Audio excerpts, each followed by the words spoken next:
Start.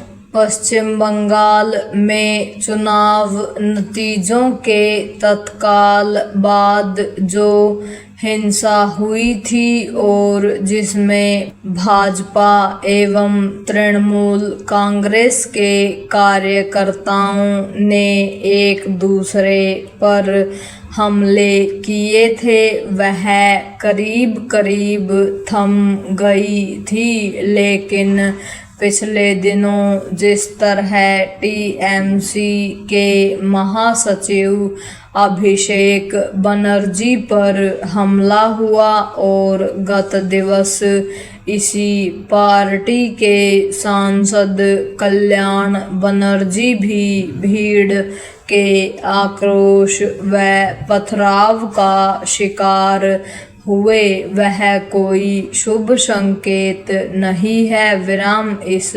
सिलसिले को रोका ही जाना चाहिए। विराम। यह स्वाभाविक है कि अभिषेक बनर्जी और कल्याण बनर्जी के साथ गुस्साई भीड़ ने जो धक्का मुक्की व मारपीट की, उसे तृणमूल कांग्रेस एक बड़ा मुद्दा बनाने की कोशिश कर रही है। लेकिन हालिया चुनाव के बाद जो हिंसा देखने को मिली, उसकी तुलना उस भीषण अराजकता से नहीं की जा सकती जो पिछले विधानसभा चुनावों में तृणमूल कांग्रेस की जीत के बाद देखने को मिली थी। विराम। उस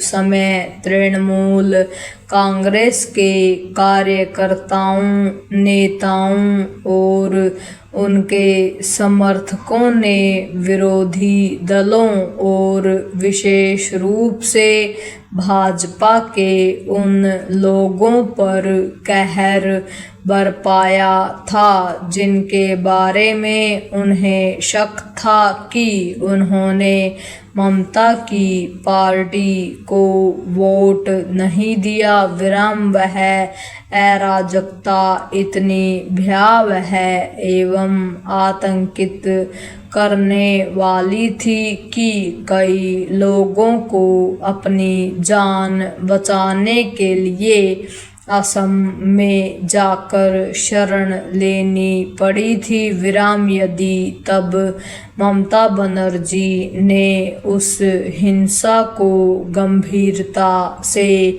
लिया होता और उस पर रोक लगाने की कोशिश की होती, तो शायद आज जो कुछ देखने को मिल रहा है वह नहीं दिखता। विराम। यह दुर्भाग्यपूर्ण रहा कि ममता बनर्जी ने अपने शासन में कानून एवं व्यवस्था को कलंकित करने वाली उस हिंसा से पल्ला झाड़ लिया था। विराम। उन्होंने ऐसा ही उसके बाद की राजनीतिक हिंसा के मामले में भी किया। विराम। पैरा।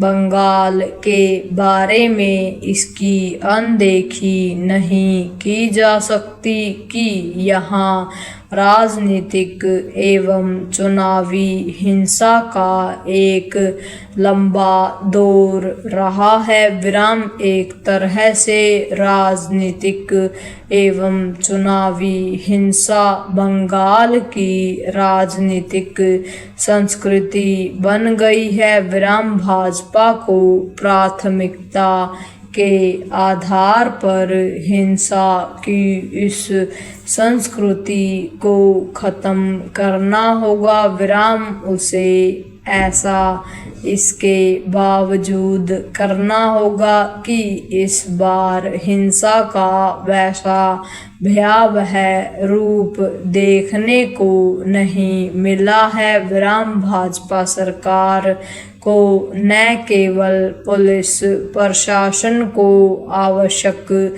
निर्देश देने होंगे, बल्कि अपने नेताओं, कार्यकर्ताओं और समर्थकों को यह संदेश देना होगा कि किसी भी तरह की हिंसा को स्वीकार नहीं किया जा सकता। विराम। बंगाल में हर स्तर पर वास्तविक सुधार के लिए यह आवश्यक ही नहीं बल्कि अनिवार्य है कि कानून एवं व्यवस्था को ठीक करने को सर्वोच्च प्राथमिकता दी जाए। विराम। इससे ही राज्य सही तरह से पटरी पर आएगा। विराम। कोई भी राज्य सही तरह से तभी आगे बढ़ता है जब वहाँ कानून एवं व्यवस्था नियंत्रित होती है। पूर्ण विराम।